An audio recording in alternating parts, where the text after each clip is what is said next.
Hey everyone. Here at True North, we don't necessarily like to label exercises good or bad. All right. Now, there are exceptions to the rule. In fitness, as in life, there are no absolutes. So certainly there are very rare examples of exercises that under all circumstances are bad. But they're rare. And more often than not, you have to look at an exercise in terms of context, whether or not it's a good choice for the person, as opposed to whether or not the exercise itself is good or bad. That being said, there are other factors that we can measure in that we do use to evaluate an exercise, and those are whether or not they're beneficial and useful. So for this week's Sweat Cap, I just wanted to talk about one of the exercises that I think is one of the most least beneficial and useless exercises that are out there, and then offer an alternative that is similar, but that might provide a little bit more value to you if you work it into your program. Now, the exercise I'm talking about is bicycle abs, and I hate bicycle abs, especially because of how they're done. A lot of times they're done at the end of the exercise, and it's because people can get a deep burn in their abs, and they think that they're working it, but the exercise winds up looking like this, all right? Okay, so why do I think that there's little benefit and that it's a useless exercise? So first off, what is the person using it for, all right?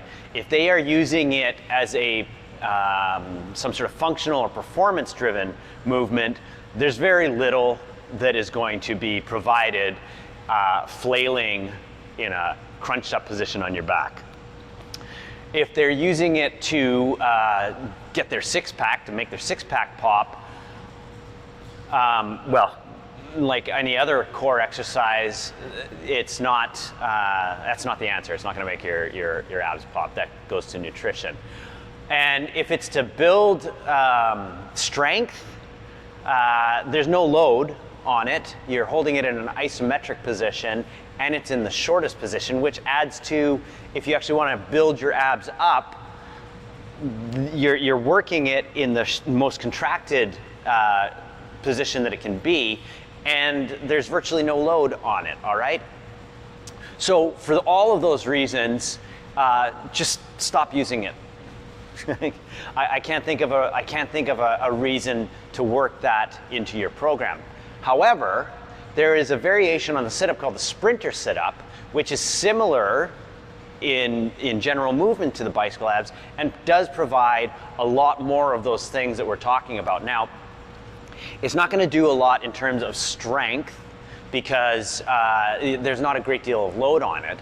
However, from a function and performance sort of standpoint, it is you're going to be moving from from a fully extended position, all right, not beyond extension, but fully extended position into the shortened position and back again, simultaneously bringing your knee up. So although it's not strictly like what you would get in a sprint, because nobody when they sprint is bringing their chest to their knees, you are getting, by keeping the other leg straight, you're going to be getting some length through the hip flexor, and you're going to be focusing on that, on the abdominals actually working through a full range of motion.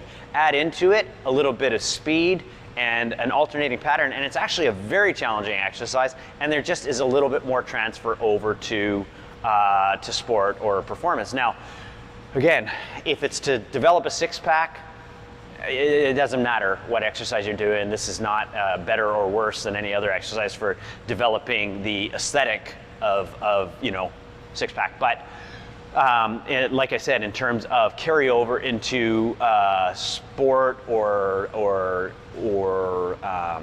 performance-based, there's far more for it, and there's far more going for it than the bicycle abs. And on top of that, it's a very challenging exercise. It's actually not a beginner exercise at all, and you should probably be able to do a full and controlled sit-up before you attempt this one. So full and controlled sit-up, and probably a straight leg sit up. So what I mean by full and controlled is you don't want to be doing your sit up by throwing your arms up, okay? You want to be able to control your sit up where you're curling up, using those abdominals to come up, and then control it back down. Because the sprinter sit up, you set yourself up, and what you're gonna do is explosively, now there's no twist, all right?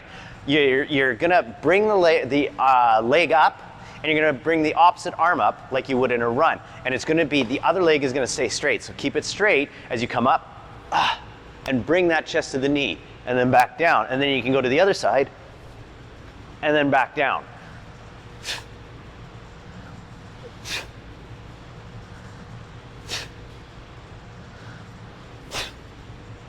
All right? So, give yourself a little test, an assessment before you jump into this one. Can you do a sit-up, a full sit-up with the legs bent? Can you do a full sit-up under control and using the abdominals with with straight legs? And then if you can do both of those, then start working your way into trying the